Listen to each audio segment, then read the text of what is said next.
Welcome back to Rurouni Kenshin Anime Review. This is part 4. This one I'm just reviewing the first of the two OVAs because that's as far as I got done so far. And second soon, but I kind of figured though, why not just talk about the first OVA, Rurouni Kenshin, Trust and Betrayal. This particular OVA takes place 14 years before the start of the series. Because the series takes place mostly in 1878, this one takes place in 1864, which is basically the same time over in the United States. The Civil War is still going on. Well, it managed to go on for another year. And this is the height of the big revolution that lasted for another few years, and it just also a few years before the formation of the Meiji government, which is basically modern Japan. So yeah. This only lasted for a good few episodes. And from what I can tell, this is just an adaptation of a 14-part arc known as Remembrance. Yes, 14 parts. And I gotta say, it does it really, really well. Now, the animation studio who does this is Studio Dean, the same studio which, associated with the series, they also did the final 26 episodes of the original anime. Excuse me. And also that they have a different dub cast. Yep, it's a completely dub cast. I don't really know why they couldn't keep the same dub cast from the actual show. I have no idea. It's one of the bizarre things I've seen. Despite the fact, yes, it's associated with the show, but it has a completely different dub cast. Like Kenshin has J. Shannon Weaver, Tomei, who is actually her and her brother, and so basically, and these two characters never appeared in the original anime because this came out like after the anime already ended. Now Enshin basically is the main villain of the final arc of the Rurouni Kenshin manga. As far as I know, this is his only appearance outside of the manga. I keep thinking though, when in the world are they going to finish adapting the manga? I mean, it's been a good 10, 15 years since the anime ended. Excuse me. And they don't finish adapting, and yet this is the only thing you can think of from the actual manga they actually did adapt. Yep. And there's actually a couple characters who has appeared in the anime and the manga who do appear in this particular OVA, and it makes sense because they place before that. One, of course, is Saito, the former Shinigami, who basically also functions as a cop and a government spy. He's in here, part of the Shinigami, and he's not voiced by the actor who does in the show. In this OVA, he's voiced by a man named Ked Webster. Yep. And as for Hunkin Shorgo, he's voiced by Joe York, not the other actor who voices him. The other characters are Kasura Kagro, Sansoi Tsukagi, Soji Okinayo. Well, there's a few characters here and there, but yeah. There's even one basically where it is a character from real life, and that's Orkin Sunji, who actually is a real life person. He does appear in this one, which I'm not surprised because the one thing about the Rurouni Kenshin franchise is that it takes place during a time period where they can easily meet up with real life Japanese people who actually existed during this period of time. So it kind of does make sense. Each episode was almost exactly 30 minutes long. So overall, if you take away the opening credits and the closing chapter, the opening closing credits, minus that, it's roughly about 25 minutes, which is actually a pretty good length. I don't know how many chapters they adapted per episode. It's kind of the same thing with Rurouni Kenshin anime. Don't know how many chapters they adapted per episode. I think this is definitely adapted from that because it's a flashback and some of the stuff happens in this thing I kind of remember reading from the manga. And also, this is a very violent one as well because there's blood, slicing and dicing in here. Well, it kind of does make sense, the fact that this one is violent because it takes place during the Meiji Revolution. So it makes sense that it's violent. I was expecting this kind of, it was a bit over the top violence. It was blood all over the place. And Tomei said one of the most weirdest lines. You made the rain bleed. Yeah, all because he was taking out a ninja, and she just happened to come across him, and apparently she was drunk. Yep. Oh, in case you're wondering, does Kenshin have sex with this woman the whole time? Nope, he doesn't. Now, from what I can tell how old he is, because in the current thing, he's roughly 28 years old. And since it takes place 14 years before the events of the actual series, that means when he meets this woman, he's roughly 14. Yes, 14 years old, and he's a mass murderer. Wow, that's kind of young. Lucky enough, he was a little boy massacring people. Though in this particular OVA, unlike in the actual anime, he was referred to as a manslayer, and here he's referred to how he's referred to as the title he got in the manga, which he's an assassin.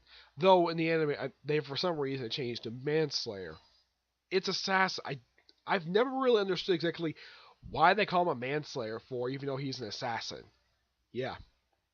And some of the stuff that's toward the end of the final episode does set up some stuff that he would do in modern day. Like at the revolution, he gave up his sword, which is exactly what he told his leader he was going to do, because Tomi humanized him, and the way he put it, she was his sheath, basically someone to contain him and retain his humanity, not be just a plain old mass murderer.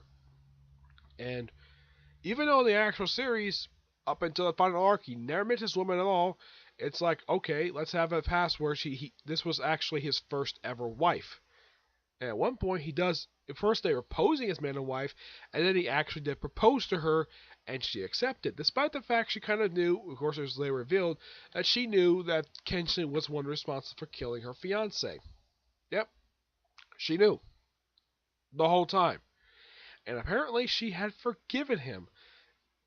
And the people she was kind of getting kind of word from were people who work for the Shogun. Lucky enough, after this, basically some of the stuff the guy said, I knew for a fact was not going to stay, because even though this is fiction, I think that the writers of this OVA and of course the writer of the manga knew that, yeah, some of the guys like thinking that like Shogun's gonna stay for another like 300 years. Nope, that was not going to happen, due to the fact what happened in real life. That's one thing I can appreciate for this particular series. It does not interfere with real life historical events, which you gotta praise the writer for doing that. I mean, yes, it's a fictional setting set in this time period, but you can't alter real life events. Though they did change the assassin who killed that one Secretary of the Interior. They changed who killed him, but he pretty much died the same way. He got stabbed to death in his carriage, though they had a fictional character kill him, and of course they had kind of like the real assassins kill him too. And of course he died in the same day he dies in real life, which top notch for that. And the Shinsengumi, they look a little different from the pictures I've seen. Though the pictures I've seen, they look in black and white. Their uniforms are kind of similar to the pictures I've seen of them when I look at Wikipedia of these people. And they are very controversial people, and yet the writer is a fan of these people. I don't know why he is, it's just that he was, for some strange reason. Oh, I gotta make a correction here before I continue. I couldn't find out exactly that the guy who voiced Sasuke for Naruto, who he voiced in the actual Rurouni Kenshin anime, it turns out he voiced Victor. Yes, the final villain of the series. He actually did the dub voice for him, which he did a top-notch job voicing him. It's the only character I've seen he actually has voiced aside from Sasuke. But anyways, I had to make that correction there. And there was there's a couple other things. One, I thought there was going to be another Boruto episode coming out today. I was wrong. The information I got was completely wrong. Well, originally I thought there was going to be one today, and then I heard there was going to be one, and I look on there, nope, there was no new anime episode today. Oh, by the way, next week. So, yeah, episode 40 is going to be delayed to the review for that's going to be late next week because no new anime this week. In the case of the Death Note part, I was going to talk about the specials. I decided to wait on those because the specials are roughly over 2 hours long. It's like watching a movie. So I'm going to wait to do those probably sometime next week at best when it comes to talk about those. But I kind of figured, though, why not talk about this? So I decided just to jump straight to this OVA, get it done, and get my thoughts on it. And animation-wise, it's actually really good. it's the second animation team who did it, I'm still wondering why in the world they changed the animations, that they changed studios for this series. I mean, first it's the people who did the Yu-Gi-Oh franchise, and now it's Studio Dean, which, aside from Rurouni Kenshin, I've never seen anything else these people have ever made. Also, the studio who made Bashir Rankin was X Block, yes, which is another series I'm going to get into soon, which they did the anime for that. You'll find out in the near future exactly what it is. But otherwise, though, good OVA. I do recommend it. At what point you should watch the OVA? Probably you can either watch it before you watch the actual anime. You can watch it anytime you want to. But it's a great little OVA. I mean, yeah, it takes place before the events of the series, but it does set up some stuff. Little hints here and there of stuff that happens in the regular actual series, like his wandering, his humanity, stuff like that. But even though that this was different dubcast, I kind of wish they had the dubcast from the actual series do this OVA, but the dubcast from here did a pretty top-notch job when it comes to dubbing this particular film. I got praise for that. And also, bit of expansion exactly what happened. Like they mentioned, like there was a flashback during the series of Kenshin basically when he's a child. He was burying, but like, what happened? What happened to these people? Like, how did they all die? It turns out his master actually saved him by killing all the bandits. Excuse me. And the bandits also killed not only the slave. Apparently, these people were slave traders, and the women. And they talk about women were protecting it. So, and the OVA starts out with this massacre, this mini massacre, and these women basically saving Kenshin when he was a child.